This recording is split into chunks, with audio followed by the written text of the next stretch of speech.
علیکم دوستوں، سیٹ پہ موضوع فخر میں خوش آمدید۔ اعلیٰ عدالت کے جج صاحب حال ہی میں سرکاری خرچے کے اوپر جناب چھٹیاں منانے چلے گئے ہیں جزائر ہوائی، اور وہاں پر انہوں نے جا کر یہ گرمیوں کی چھٹیوں کو ٹھنڈے ماحول کے اندر ساحل سمندر کے اوپر اس وہاں پہ جو لہریں ہیں ان کے ساتھ اٹکھیلیاں کرتے ہوئے جو ہے منانے کا انہوں نے فیصلہ کیا، اور کسی خاص ملک کی بیچ کے اوپر وہ جناب گئے اور وہاں پر جا کر پکڑے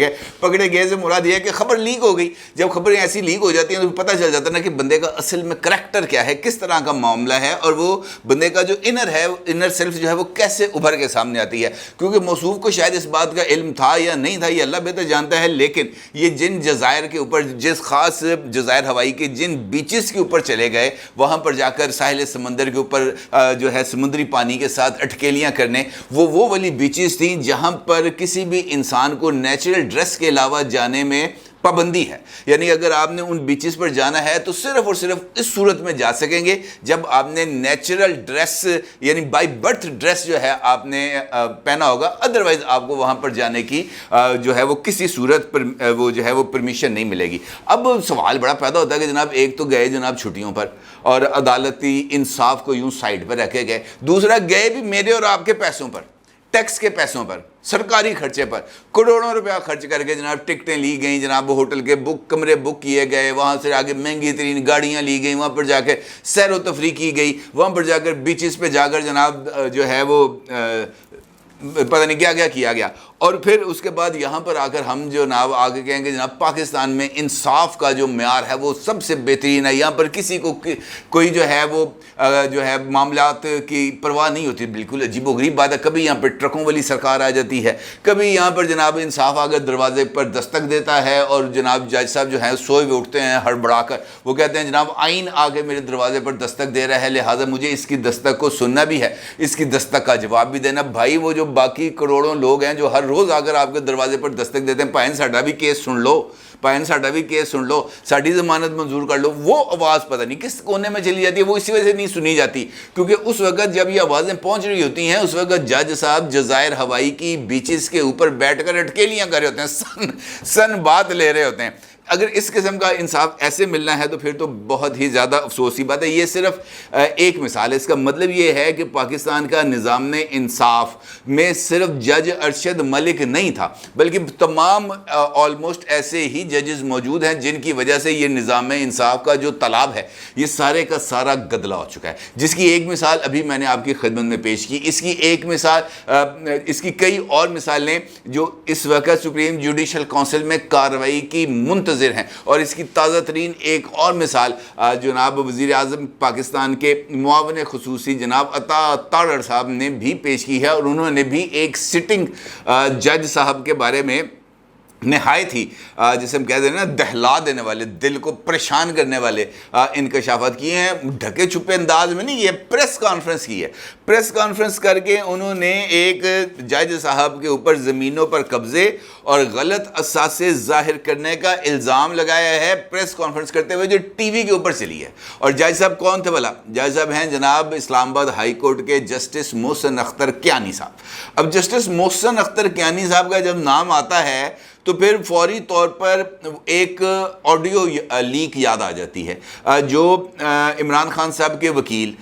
طارق رحیم صاحب کی تھی، اور انہوں نے اس وقت گفتگو کی تھی اسلام آباد کے ایک سینئر کورٹ رپورٹر جناب عبدالقیوم صدیقی صاحب کے ساتھ۔ عبدالقیوم صدیقی صاحب کے ساتھ گفتگو کرتے ہوئے طارق رحیم صاحب نے اس بات کا انکشاف کیا تھا کہ عمران خان کو پروٹیکٹیو بیل مل جائے گی، سپریم کورٹ اس کو اپنے پاس رکھے گا، اگلے دن ان کو اسلام آباد ہائی کورٹ میں بھیجا جائے گا، اور اسلام آباد ہائی کورٹ کے اندر ان کا کیس سنیں گے محسن اختر کیانی صاحب، اور محسن اختر کیانی صاحب ان کا کیس سننے کے بعد ان کی بیل کو منظور کر لیں گے، اور عمران خان صاحب باہر نکلائیں گے، ان کے ہوا کو کوئی نہیں چھوئے گا۔ اور پھر ہم نے دیکھا کہ ایسا ہی ہوا، البتہ چونکہ یہ آڈیو لیک ہو چکی تھی لہٰذا وہ کیس محسن اختر کیانی صاحب کے سامنے نہیں لگا۔ اب یہ جو تازہ ترین واردات سامنے آئی ہے عطا تارڑ صاحب کی، جس کے اندر انہوں نے محسن اختر کیانی صاحب کے خلاف مبینہ طور پر جانبداری اور آمدن سے زائد اثاثے جمع کرنے کے حوالے سے ایک ریفرنس کا حوالہ دیا ہے جو دائر کیا گیا ہے سپریم جوڈیشل کونسل میں، اور یہ وہی سپریم جوڈیشل کونسل ہے جہاں پر اس وقت میرا خیال ہے کہ آدھی سے زیادہ سپریم کورٹ کے جج صاحبان کے خلاف ریفرنسز موجود ہیں. چیف جسٹس کے خلاف ریفرنس موجود ہے, اعجاز الحسن صاحب کے خلاف ریفرنس موجود ہے, منیب اختر صاحب کے خلاف ریفرنس موجود ہے, مدار علی اکبر نقوی صاحب کے خلاف ریفرنس موجود ہے, جسٹس قاضی فائز عیسیٰ صاحب کے خلاف ریفرنس موجود ہے. بے شمار جج ایسے ہیں جن, یہ تو مجھے نام ہے جو ابھی یاد آ گئے, ان کے خلاف جو ریفرنسز ہیں وہ موجود ہیں, لیکن سننے کے لیے کوئی تیار نہیں. یہ ایک عجیب بات ہے. انصاف دینا ہے, بدعنوانی کے خلاف لیکچر دینے ہیں, لوگوں کو بتانا ہے کہ جناب آئین کیا ریکوائرمنٹ کیا ہے, قانون کی ریکوائرمنٹ کیا ہے, لیکن جب اپنے ادارے کے احتساب کی بات آتی ہے تو اس کے بعد جناب سب سو جاتے ہیں, سانپ سوجنے لگتا ہے. عطا تارڑ صاحب یہ فرماتے ہیں اپنی پریس کانفرنس میں کہ جناب یہ جو جج صاحب ہیں محسن اختر کیانی صاحب, وہ لیک ویو لین ہاؤسنگ سوسائٹی کے شیئر ہولڈر تھے جس نے کیپٹل ڈیولپمنٹ اتھارٹی یعنی سی ڈی اے اور دریائے کورن کی زمین پر قبضہ کیا تھا. ریفرنس میں کہا گیا ہے کہ جج کا ہاؤسنگ سوسائٹی میں 18% کا شیئر تھا. جج صاحب کا یہ جو سوسائٹی ہے جس نے قبضہ کیا ہوا تھا اس کے اوپر 18% شیئر تھا, اور انہوں نے یہ دعویٰ کیا کہ سوسائٹی نے متعلقہ حکام کی منظوری کے بغیر کروڑوں روپے مالیت کی زمین کو فروخت کیا, ٹیکس چوری کے مقاصد کے لیے رجسٹرڈ ہی نہیں کرایا گیا, اور اس کے بعد کچھ پلاٹس ایسے تھے جو کسی جگہ پر ان کا وہ وجود ہی نہیں تھا, وہ بھی بیچ دیے گئے. پھر ان کا یہ کہنا ہے عطا تارڑ صاحب کا کہ یہ جو جج صاحب ہیں اور ان کے اہل خانہ ہیں یہ بزنس کلاس میں بیرون ملک میں سفر کرتے ہیں, اور مبینہ طور پر ایسے دوروں پر جو ہے وہ $2,14,000 خرچ کیے جا چکے ہیں. انہوں نے بتایا ہے کہ یہ جو معاملہ ہے یہ کافی سنگین ہے, اور اس کے ساتھ ساتھ ان کا یہ کہنا ہے کہ اگر یہ جو ان کی تحقیقات کی جائیں گی تو بہت ساری اور بھی چیزیں سامنے آئیں گی. ان کا یہ کہنا ہے کہ محسن اختر کیانی صاحب کے خلاف ایک جو ریفرنس ہے وہ دائر کیا گیا ہے, اور ایک محب وطن شہری کی طرف سے, یہ محب وطن شہری بھی پتہ نہیں کہاں کہاں سے وجود میں آ جاتے ہیں, ان کی طرف سے یہ ریفرنس دائر کیا گیا ہے. اس دوسرا ریفرنس ہے یہ, اور اس محب وطن شہری نے یہ الزام لگایا ہے کہ محسن اختر کیانی نے ماتحت عدلیہ کے ان ججوں کو ترقی دی جو ان کی لا فرم میں کام کر رہے ہیں. ٹھیک ہے جی, یعنی جج بننے سے پہلے محسن اختر کیانی صاحب یقینی طور پر بطور وکیل اپنے کام سر انجام دیتے تھے. ان کا اپنا ایک چیمبر تھا, اس چیمبر کے اندر مختلف جو وکیل تھے وہ ان کی معاونت کرتے تھے, اور جب یہ جج بن گئے اور اس کے بعد جب لوور جوڈیشری کے اندر جو ججز کی اپوائنٹمنٹس ہونی تھیں تو وہاں پر ان ججوں کو ترقی دی گئی جو ان کی لا فرم میں کام کر رہے تھے. پھر ان کا یہ کہنا ہے کہ جج صاحب نے جو ہے وہ ایک مقدمے میں اپنے قریبی رشتہ دار کو بری بھی کرایا ہے. اچھا, یہ جو ریفرنس ہے اس سے پہلے جو ایک ریفرنس تھا وہ خیبر پختونخوا بار کونسل کے وکیل مرتضیٰ قریشی نے دائر کیا تھا, اور یہ شکایات اس وقت سامنے آ رہی ہیں جب پارلیمنٹ کی خصوصی کمیٹی اعلیٰ عدالتوں کے ججوں کے خلاف تعدیبی کارروائی کرنے سے متعلق آرٹیکل 209 کا جائزہ لے رہی ہیں. اب یہ بات دیکھیں, 2 مثالیں بھی آپ کو میں نے دی ہیں, صرف 2 مثالیں, اور ہمارے سامنے ایک پورے کا پورا سسٹم سامنے آ رہا ہے. سسٹم کیا ہے؟ سسٹم اس حد تک پلیوٹڈ ہو چکا ہے کہ آپ اس کا تصور نہیں کر سکتے. مثال کے طور پر حامد خان صاحب, عمران خان صاحب کے وکیل اور پاکستان تحریک انصاف کے بڑے سینئر رہنما, بانی اراکین میں ان کا شمار ہوتا ہے, انہوں نے اپنی ایک کتاب لکھی, اور اس کتاب کے اندر انہوں نے پی ٹی آئی کے اس وقت کے ایک ایم این اے کا ذکر کیا جن کا تعلق جیلم سے ہے. فواد چودھری ان کا نام ہے. فواد چودھری صاحب کے اس وقت تایا صاحب جو ہیں وہ لاہور ہائی کورٹ کے چیف جسٹس تھے, اور فواد چودھری صاحب کے بارے میں انہوں نے اپنی کتاب کے اندر لکھا ہے کہ یہ لوگوں کو اس بات کی گارنٹی دیا کرتا تھا کہ میں فیصلہ تمہارے حق میں کراؤں گا, اتنے پیسے لگیں گے. ٹھیک ہے جی, یہ فواد چودھری صاحب. اس کے بعد جب اگلا معاملہ آتا ہے تو لاہور ہائی کورٹ کے ایک جج صاحب ہوا کرتے تھے, چیف جسٹس محمد شریف صاحب. ان کا بارے میں یہ پتہ چلتا تھا کہ جناب ان کے صاحبزادے نے بھی انی اٹھائی ہوئی تھی, اور وہ لفافہ عمومی طور پر آپ نے دیکھو اگر عدالتوں میں گئے ہوں تو وہ وکلا کے اپنے چیمبرز کے خاکی لفافے ہوتے ہیں جہاں پہ وہ اپنی کاغذات رکھتے ہیں. وہ جیسے ہی وہ لفافہ پیش ہوتا تھا نا عدالت میں, پتہ چلتا تھا کہ جناب یہ شریف لا چیمبر کی طرف سے وکیل پیش ہوئے ہیں, تو وہ ان کے حق میں فیصلہ طے ہوتا تھا. وہ اس وجہ سے ریٹ لگے ہوتے تھے. اب اس کے بعد آگے آ جائیں تو موجودہ بھی بہت ساری چیزیں ایسی ہیں جن کا حوالہ دیا جاتا ہے. جسٹس اعجاز الاحسن صاحب کے ایک صاحبزادے ہیں جن کا لمز یونیورسٹی کے اندر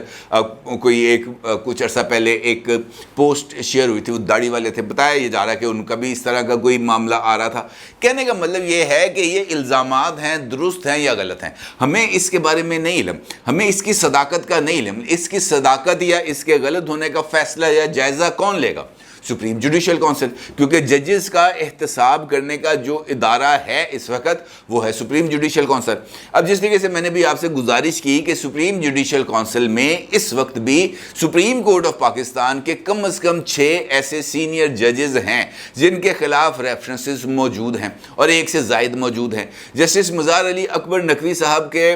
آڈیو آ چکی سامنے, اور پرویز الہی صاحب کے ساتھ ان کی گفتگو آ چکی سامنے, ٹرکوں کا ذکر آ چکا سامنے. پھر اس کے بعد میاں داؤد ایڈوکیٹ نے